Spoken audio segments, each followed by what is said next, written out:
Welcome to the Heavy Hitters podcast, helping ambitious fighters and coaches take their game to the next level by bridging the gap between strength and conditioning, performance science, and Muay Thai. And here is your host, Heatrick. In this episode, I'm going to take the opportunity to answer a question that was posted in the private coaching forum for the Heavy Hitters program. And this was, how would I modify the strength and conditioning side of training if there is little or no Muay Thai training going on because of lockdowns, which is what we're all exposed to right now. So I thought it'd be worthwhile just sharing this with everybody. I'll sketch out some visual representations to go with this for the video version of this podcast, but I will be describing what I'm talking about as well, so it will work just fine even if you're on the audio version. So let's go into it. So a Muay Thai strength and conditioning program has three elements. It has the Muay Thai training part, it has the strength part, which is resistance training, so neuromuscular training, strength, power and speed development, and of course all the movement and mobility aspects too. And then we also have the cardio conditioning energy systems part of the puzzle too. So that's the strength and the conditioning. And that overlaps with the Muay Thai too. So in our strength and conditioning program, we have Muay Thai sessions, we have strength training sessions, and we have cardio conditioning sessions. And although there is that overlap between all of them, they're designed to key into the aspects, the gaps that are left and not overlapped between the two all the time. And of course, at the moment, the Muay Thai side of this equation is a little light, or maybe even non-existent, completely gone altogether. So we're left with the strength and conditioning part. So when it comes to the program, we've got to look at what is the Muay Thai giving us in terms of the overall program, and how have I designed the strength and conditioning to plug and play with the Muay Thai, and which bits are going to be left neglected. So the Muay Thai is predominantly technical skill and tactical applications of that. There is, of course, a degree of energy systems conditioning as well. When you're doing all your pad work, when you're doing finishers, when you're doing body weight exercises at the end of a session, there's a load of muscular endurance work going on, and there's a load of threshold training in terms of the energy system predominantly. So part of the specific question that was posted in the forum was, what happens if we're going hypothetically for 3 months before we can get back into the Muay Thai gym?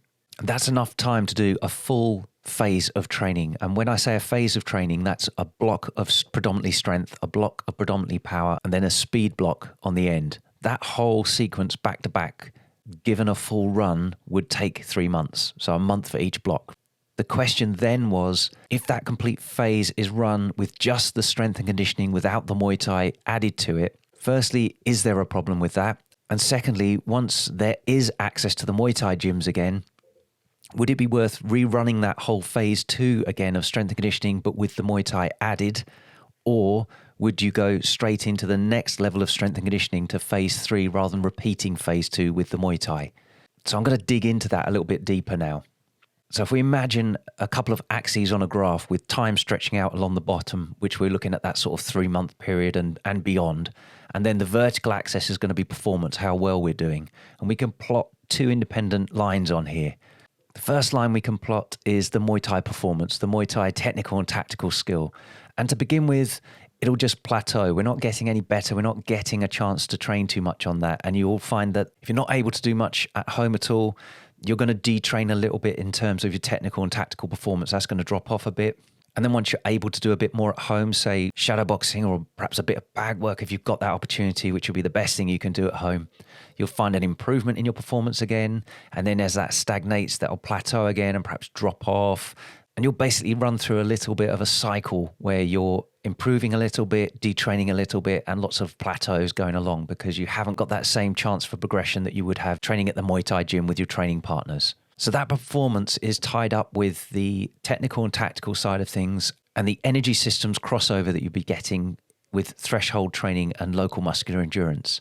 But we can also plot on this same timeline the strength and conditioning aspects, the athletic qualities. So in the program, we've got a strength block for the first 4 weeks, a power block for the next 4 weeks, and a speed block for the next 4 weeks. And we've got that sawtooth in performance, constantly overloading, reaching up higher as we're progressively programming that. And if we take a closer look at the training blocks themselves, we have that low week, medium week, high week, and deload. And then we break down those weeks into the days of the week. So we've got the Monday through to Sunday.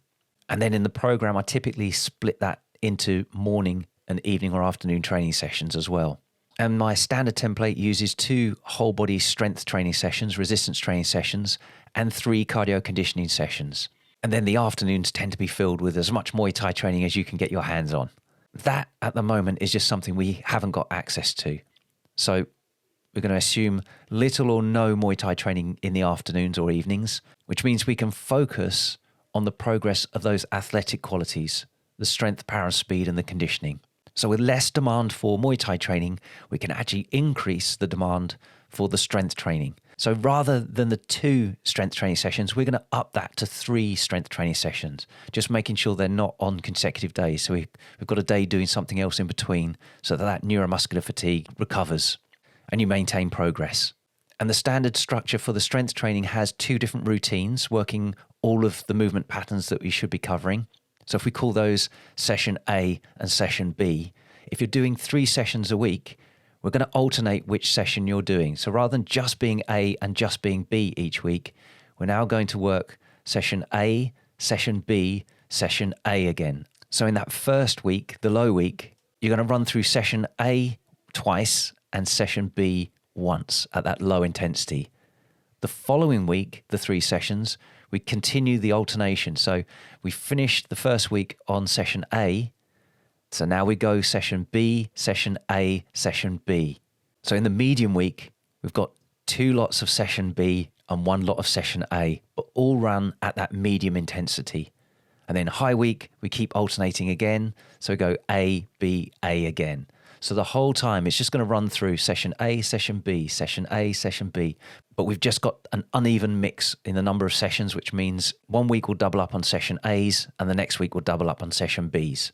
So you're going to plug in there the 3 cardio conditioning sessions that we normally have, and you can add extra cardio sessions in the afternoon or evening to replace the Muay Thai sessions if you choose to.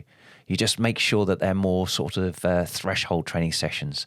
So running at around your anaerobic threshold, for example, or spinning bike or rowers or whatever, doing intervals for almost simulating like pad rounds. But don't neglect the technical and tactical side if you've got that option. So shadow boxing, really using role play, imagination on that, and a punch bag if you've got it. An excellent tool for working while you're training solo. So that's generally a bit of an overview if we're looking to switch things up and shift the emphasis to really work on the strength and conditioning side of the puzzle, the athletic qualities, when we're more limited on the Muay Thai side. And it means you're capable of being more powerful, faster, and more relentless when you do go back to your Muay Thai training again, even if the technical side has gone a little bit rusty. But you'll soon get that back once you start mixing with your training partners again. And when it comes to which training phase I'd recommend, if you've already run through a complete phase 2 of athletic progression, because the athletic progression has been run independently of the Muay Thai, rather than running the phase 2 again, but with Muay Thai added, because we've maintained progression with the athletic qualities, we can afford to go to phase 3 with the athletic side of things and progress that in terms of strength, power, and speed, and actually push the conditioning levels up higher as well. So overall, be flexible with your approach to training. See how the Muay Thai and the strength and conditioning, the athletic training can be independent and where the overlaps are. Dial in some extra resistance training sessions. If you've got access to that, it's a real big opportunity to maximize the athletic performance side of the puzzle and do as much as you can to maintain the technical and tactical Muay Thai training as well. And if you've got a punch bag, that is brilliant. That's a really good tool without a training partner to get as much as you can do in isolation solo training. Thanks for listening. If you found this valuable, please like, subscribe, and share with someone else it could help too. Please give the podcast a review or comment below. We'd love to hear from you. As always, you can visit Heatrick.com for more Muay Thai performance podcasts, videos, articles, and guides. Catch you next time.